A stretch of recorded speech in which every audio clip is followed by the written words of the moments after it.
Morning all of you. Class 8 CBSE board Hindi व्याकरण। Hindi grammar में हम लोगों ने पढ़ा था, पहला और दूसरा चैप्टर पढ़ चुके थे। पहला चैप्टर था भाषा लिपि एवं व्याकरण, दूसरा चैप्टर था वर्ण विचार। आज हम लोग पढ़ेंगे शब्द विचार। क्या पढ़ेंगे? शब्द विचार। हम लोगों ने पढ़ा था व्याकरण के 3 भाग होते हैं, वर्ण विचार, शब्द विचार और वाक्य विचार।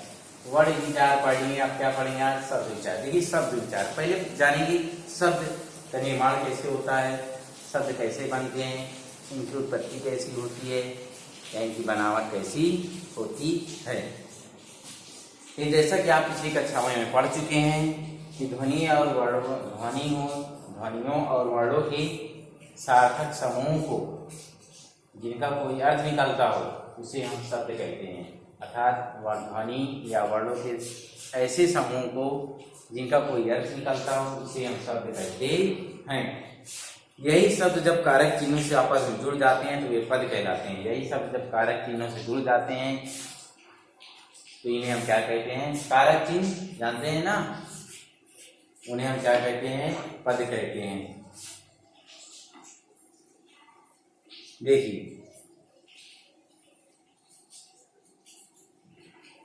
सभी वर्णों के मेल सार्थक है, अर्थात सभी वर्ण जिनके जो मिलेंगे उनका कोई अर्थ निकलेगा वो सार्थक कहलाएगा।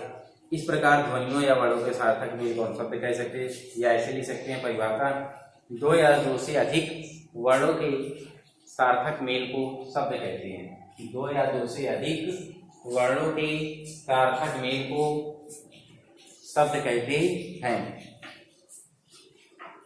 समझ गए होंगे सब। जैसे आप समझ लीजिए, जैसे ये क्या दिया हुआ है, ये लिखा है सलगम। क्या लिखा हुआ है? सलगम। क्या लिखा हुआ है? सलगम। इसमें कौन कौन से वर्ण हैं? सा, आ, ला, आ और गा, आ और क्या है? माँ और आ।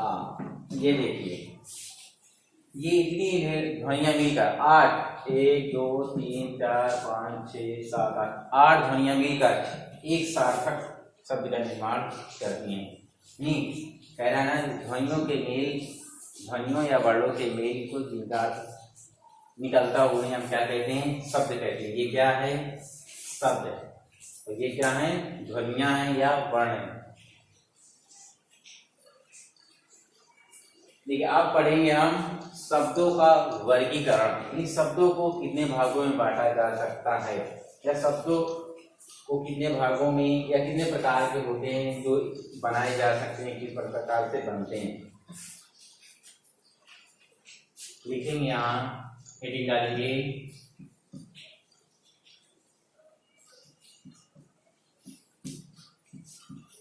शब्दों का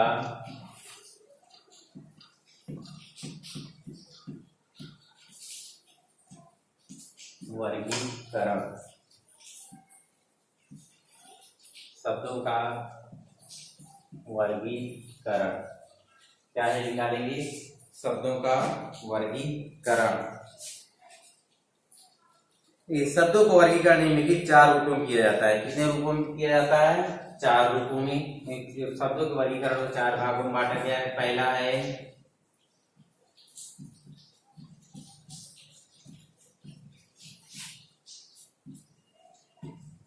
बनावट के आधार पर। पहला क्या है? तब आपको लिखना है, ऐसे कॉपी में नोट करना है पूरा हेडिंग। शब्दों का वर्गीकरण क्या है? बनावट के आधार पर। फिर दूसरा क्या है? उत्पत्ति के आधार पर। दूसरा क्या दिया है?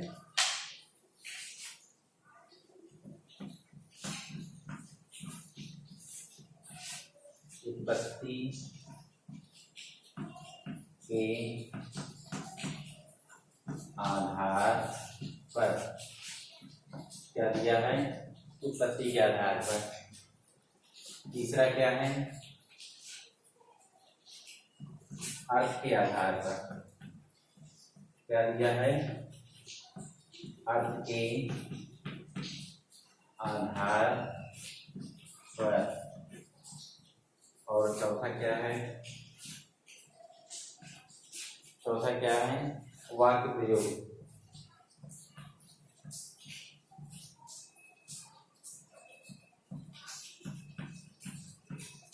वाक्य प्रयोग के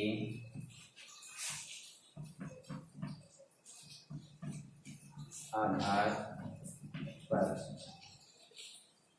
शब्दों का वर्गीकरण 4 प्रकार से किया गया है, बनावट के आधार पर, उत्पत्ति के आधार पर, अर्थ के आधार पर और वाक्य प्रयोग के आधार पर। ये तो सबसे पहले हम पढ़ेंगे बनावट के आधार पर शब्द क्या है। क्या बनावट के आधार पर शब्दों के प्रकार कितने हैं, कितने प्रकार से शब्द बनाए जा सकते हैं, इसको आप लोग नोट कर लीजिएगा। देखिए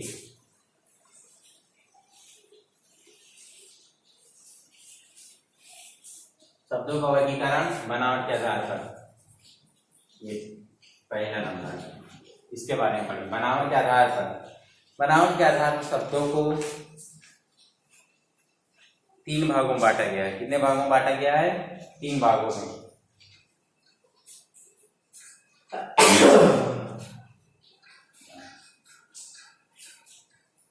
बनावट के आधार पर शब्दों को 3 भागों में बांटा गया है।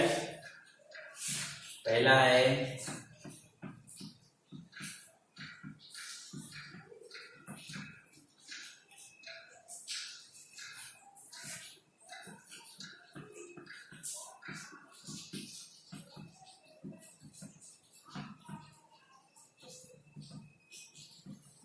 मूल शब्द,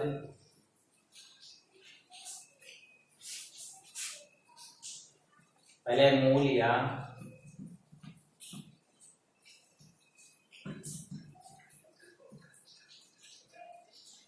रूढ़ शब्द। क्या दिया हुआ है, मूल या रूढ़ शब्द, मूल या रूढ़ शब्द। फिर दूसरा है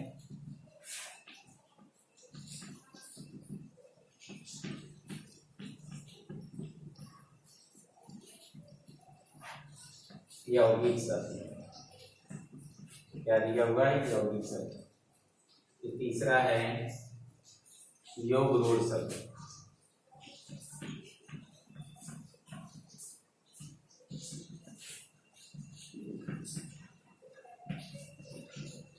योग रूढ़ शब्द, ठीक।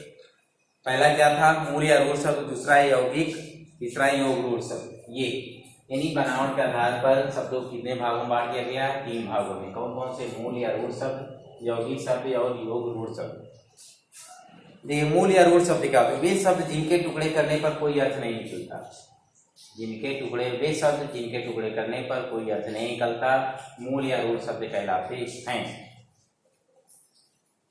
ये शब्द परंपरा से एक निश्चित अर्थ को प्रकट, यानी पुराने समय से ये इनकी अपनी परंपरा के अनुसार ये एक ही अर्थ को प्रकट करते हैं। अर्थात इनको अगर इनके टुकड़े कर दें, इनके टुकड़ों के कोई अर्थ नहीं निकलते हैं, इसलिए ये जिस मूल में रहते हैं उसी को वही अर्थ प्रकट करते हैं। जैसे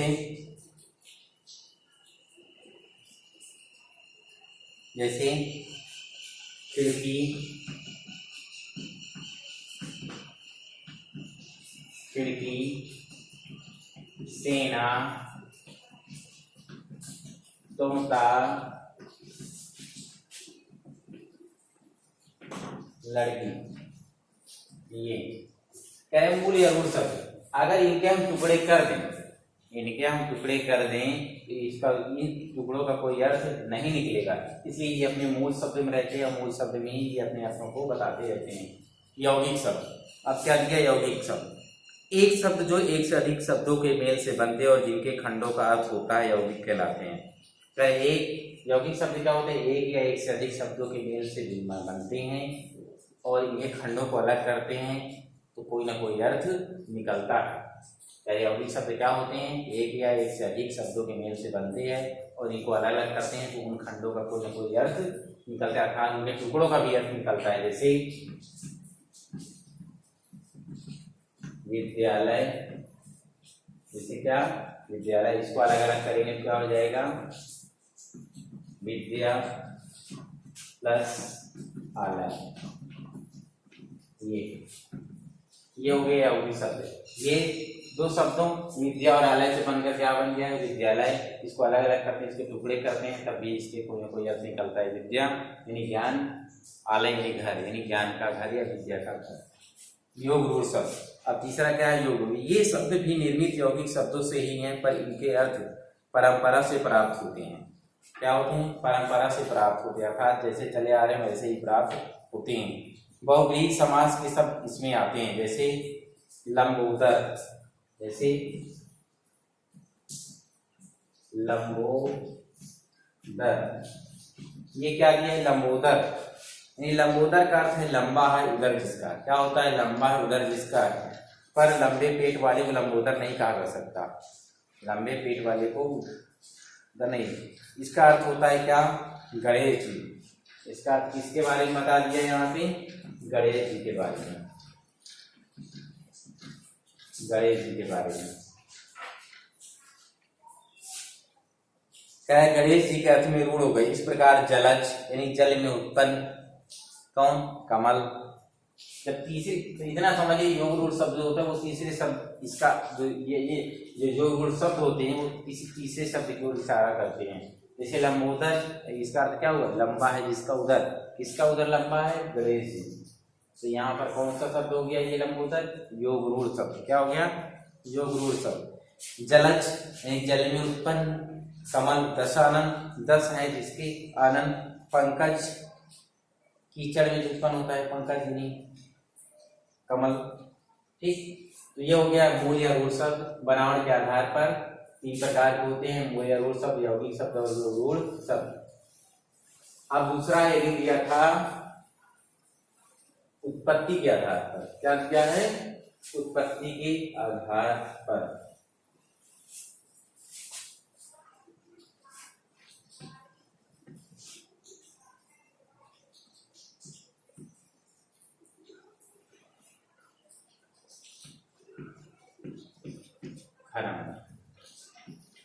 क्या दिया हुआ है उत्पत्ति के आधार पर, उत्पत्ति के आधार पर। ये उत्पत्ति के आधार पर शब्द 5 प्रकार के बताए गए हैं। कितने प्रकार के 5 प्रकार, सॉरी 4 प्रकार के, 4 प्रकार के, सॉरी कितने प्रकार के बताए गए हैं 4 प्रकार के। पहला है ये, दूसरा था यहाँ से डाल लीजिए का नंबर। सबसे पहला क्या है तत्सम शब्द। क्या है तत्सम शब्द।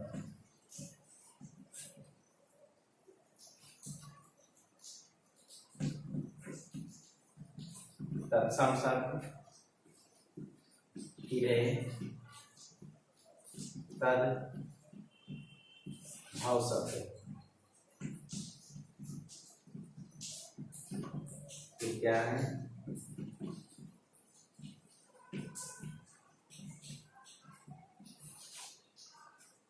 देशज शब्द।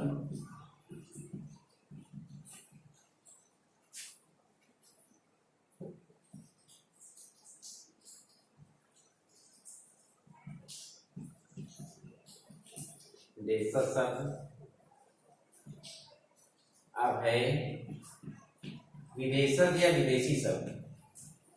विदेशज लिखे या विदेशी शब्द।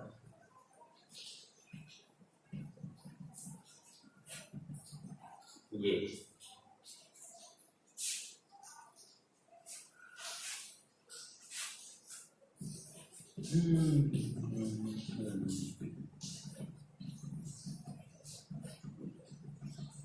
देखिए शब्द उत्पत्ति के आधार पर कितने प्रकार में बांटा गया तत्सम, तद्भव, देशज और विदेशी। 4 भागों में डिवाइड किया गया है उत्पत्ति के आधार पर।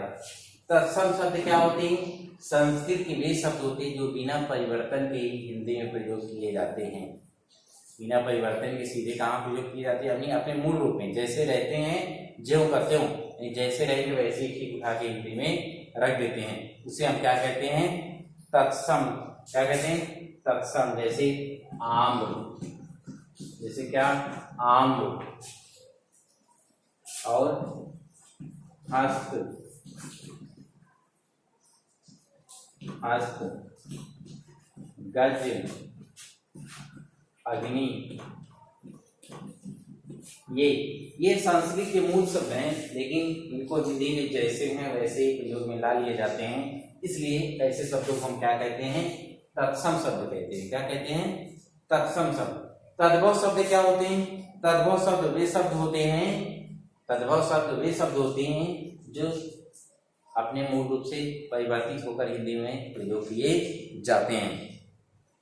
हिंदी के जो शब्द संस्कृत शब्दों से बिगड़ कर, अर्थात ये संस्कृत के रहते हैं लेकिन बिगड़ कर हिंदी में प्रयोग किए जाते हैं, तद्भव कहलाते हैं। जैसे आम का क्या हो जाता है, अगर इसको बना लें, आम, हस्त का हाथ, गज का हाथी,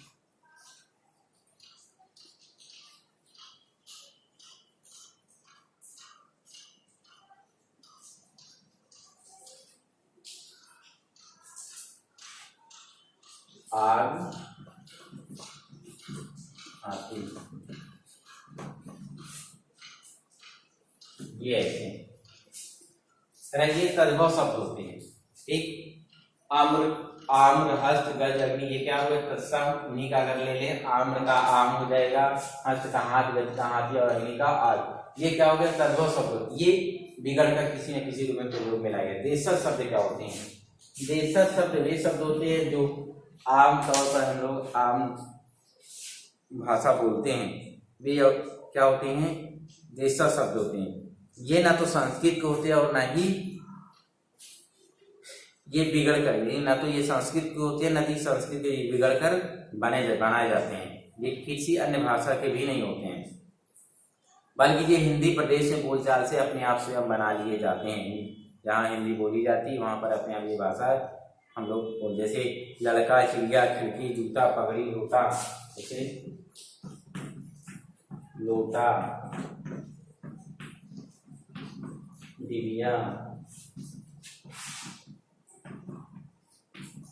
झुग्गी, ये सब क्या है, देशज शब्द है। क्या है देशज, जिस क्षेत्र में हम लोग रहते हैं, हिंदी प्रदेशी क्षेत्र में हिंदी बोलते हैं, तो ये शब्द हम लोग अपने आप बना लेते हैं, बोलचाल की भाषा में बना लेते हैं। यही क्या कहलाता है, देशज।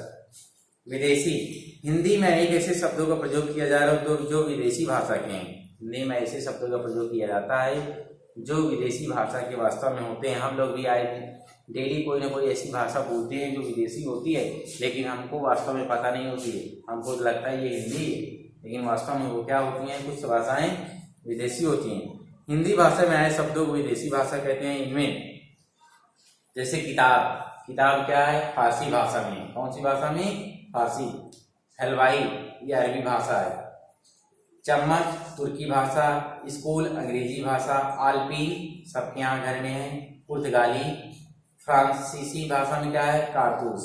अंग्रेजी शब्द में और तमाम, जैसे स्कूल, स्टेशन, अफसर, engine, doctor, hospital, telephone, television, radio, bank, cinema, lottery, circus, ये सब क्या है, अंग्रेजी शब्द हैं, लेकिन हम लोग इसको हिंदी में प्रयोग में लाते हैं।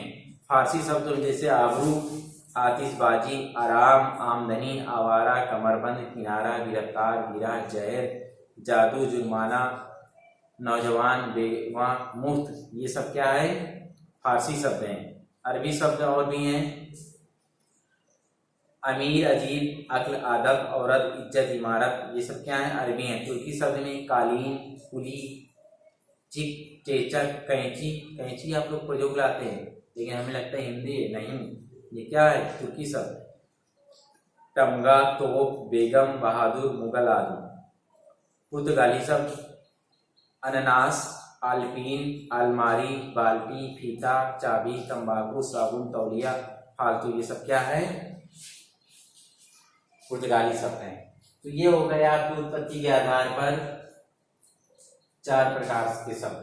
तत्सम शब्द, तद्भव शब्द और देशज शब्द और विदेशी शब्द। तत्सम क्या होते हैं? संस्कृत के वे शब्द होते हैं जो मूल रूप में संस्कृत में होते हैं लेकिन वैसे ही हिंदी में प्रयोग में अर्थात ज्यों का त्यों हिंदी में प्रयोग में लाए जाते हैं। तद्भव शब्द क्या होते हैं? संस्कृत के होते हैं लेकिन उनके बिगड़ कर हिंदी में प्रयोग में किए जाते हैं, उसी को क्या कहते हैं? तद्भव। अर्थात संस्कृत के वे शब्द जिनका थोड़ा बहुत परिवर्तन हो जाए और हिंदी में प्रयोग में लाए जाएं वो क्या होते हैं? तद्भव शब्द होते हैं। देशज शब्द ये हिंदी प्रदेश क्षेत्रों में आमतौर पर बोलचाल की भाषा में हम लोगों के मुख से कोई शब्द निकल जाते हैं, उन्हीं को क्या कहते हैं? देशज शब्द। जैसे गोटा, डिग्गी आदि। विदेशी शब्द, विदेशी कुछ शब्द ऐसे होते हैं जो विदेशी भाषाओं से आए हैं जो हिंदी में प्रयोग में किए जाते हैं, उन्हें हम लोग विदेशी शब्द कहते हैं। जैसे सर्कस, डॉक्टर, स्टेशन मास्टर, ये सब। और इनमें फारसी, अरबी, तुर्की, पुर्तगाली सब भाषाएं तमाम एक से एक हैं। अब तीसरा है अर्थ के आधार पर। क्या दिया हुआ है? तीसरा अर्थ के आधार पर।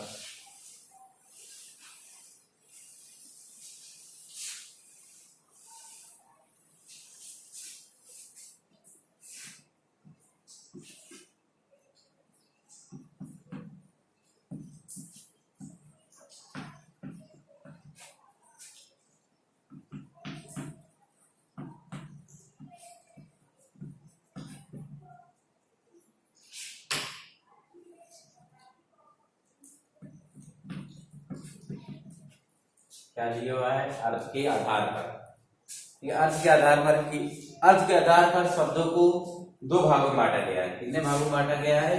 दो भागों में। पहला है सार्थक, पहला क्या है? सार्थक। दूसरा क्या है? निरर्थक।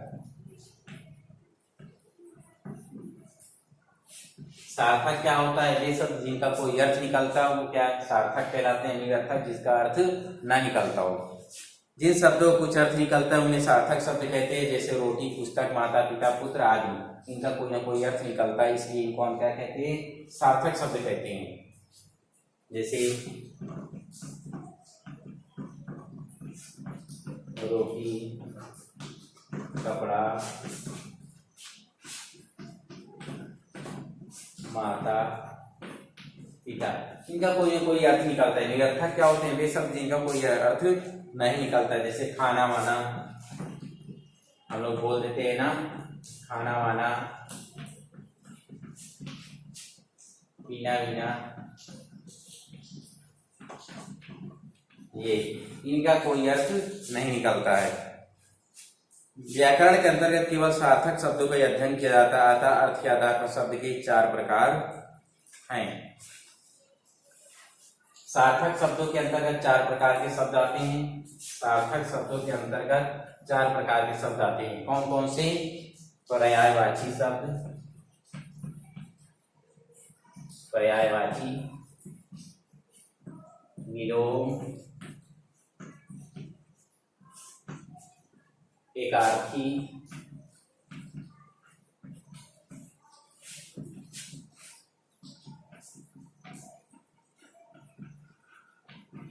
अनेकार्थी। ये 4 प्रकार के सार्थक शब्दों के अंतर्गत 4 सब प्रकार के शब्द आते हैं। पर्यायवाची शब्द, विलोम शब्द, एकार्थी शब्द और अनेकार्थी शब्द।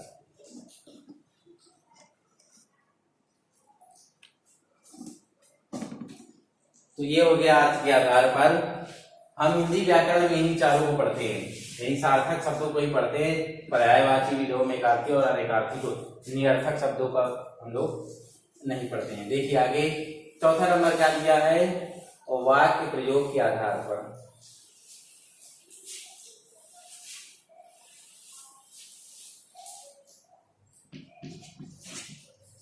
चौथा नंबर क्या है? वाक्यों में प्रयोग के आधार पर शब्द। प्रयोग के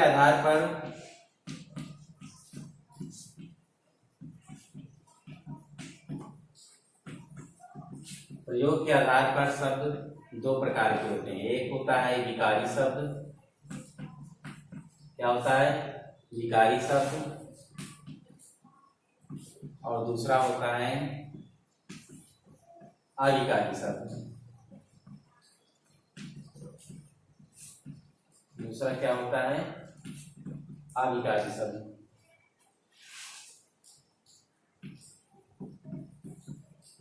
ये विकारी शब्द क्या होता है? वाक्य प्रयोग करते समय जिन शब्दों का वचन, काल, ये कहें कि वाक्य में प्रयोग करते समय जिन शब्दों का वचन, लिंग और कारक के अनुसार कुछ परिवर्तन, यानी लिंग के अनुसार परिवर्तन हो जाते हैं। ये कहें विकारी शब्द वे शब्द होते हैं जो लिंग, वचन और कारक के अनुसार इनमें परिवर्तन हो जाते हैं। जैसे लड़का है तो उसका अनुसार लड़की हो जाएगा, वो लिंग के अनुसार परिवर्तित हो जाता है जिनके चिन्ह, कारक चिन्ह में। ये इनमें ये 4 प्रकार के होते हैं: संज्ञा, मेज, कुर्सी, लड़का, अध्यापक आदि। सर्वनाम मैं, तुम, आप, वह, वे। विशेषण में चतुर, लाल, पीला, बड़ा आदि। क्रिया में पढ़ना, लिखना आदि। अविकारी शब्द होते हैं जिनमें कोई परिवर्तन नहीं होता, जबकि विकारी शब्द में लिंग, वचन के अनुसार परिवर्तन हो जाता है, लेकिन अविकारी शब्द में कोई परिवर्तन नहीं होता है। प्रयोग के आधार पर 2 हो गए। क्रिया विशेषण, ये अविकारी शब्द 4 प्रकार के। क्रिया विशेषण में अंदर, कल, तेज, धीरे धीरे, इनमें कोई परिवर्तन होता नहीं है। और है ऊपर, अतिरिक्त, बराबर, ये संबंध बोधक है। समुच्चय बोधक में या और आदि, इसमें भी कोई परिवर्तन नहीं होता है। विस्मय बोधक में अरे, वाह, वाह, इनमें भी कोई परिवर्तन नहीं होता है। तो एक लाइन में समझिए इसका अर्थ अच्छे से। प्रयोग के आधार पर शब्द 2 प्रकार के होते हैं: विकारी शब्द और अविकारी शब्द। विकारी शब्द क्या होते हैं? जो लिंग, वचन और कारक के अनुसार जिनमें परिवर्तन हो जाता है वो विकारी शब्द कहलाता है। अविकारी शब्द जिनमें कोई परिवर्तन नहीं होता है वह अविकारी शब्द कहलाते हैं। ये 4 प्रकार के, ये भी 4 प्रकार के। ये संज्ञा, इसके अंतर्गत कौन कौन से आते हैं? संज्ञा, सर्वनाम, संज्ञा, सर्वनाम, विशेषण, संज्ञा, सर्वनाम, विशेषण और क्रिया। ये इसमें 4। और इसमें क्या क्या आते हैं? इसमें आते हैं क्रिया विशेषण,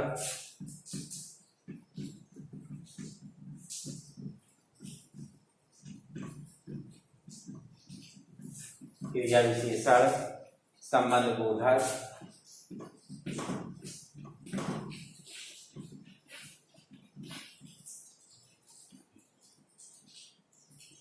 संबंध बोधक, समुच्चय बोधक,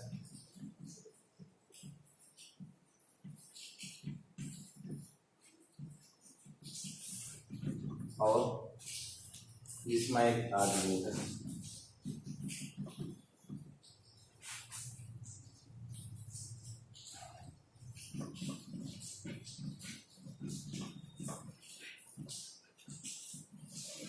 ये 4 प्रकार के। विकारी शब्द यानी संज्ञा, सर्वनाम, विशेषण और क्रिया में परिवर्तन हो जाएगा। अविकारी शब्द में जैसे क्रिया, विशेषण, संबंध, समुच्चय में कोई परिवर्तन नहीं होता है। तो ये था तीसरा चैप्टर आप लोगों का क्लास 8 सीबीएसई बोर्ड शब्द विचार, शब्द विचार। ठीक है, अब दिया थोड़ा दोहराने के लिए, आओ दोहराएं। वर्णों तथा ध्वनिया के सार्थक मेल को हम शब्द कहते हैं। शब्द को 4 भागों में विभक्त किया गया है। कितने भागों में? 4 भागों में विभक्त किया गया है, पहले ही बता चुके हैं। संस्कृत के वे शब्द जिनका प्रयोग हिंदी में रूप बदल कर किया जाता है उन्हें तद्भव कहते हैं। तो इसके अलावा आप दिया है अभ्यास प्रश्न। अभ्यास प्रश्न जितने भी दिए हैं इनको आपको अपने से सबको करना है, सबको लिखना है कॉपी में। जितने भी क्वेश्चन आंसर है, फिल इन द ब्लैंक्स है, ट्रू एंड फॉल्स है, ऑब्जेक्टिव टाइप है, सारे क्वेश्चन आपको करने हैं, सारे क्वेश्चन आपको कंप्लीट करने हैं। तो हो जाएगा। आगे नेक्स्ट चैप्टर नेक्स्ट डे।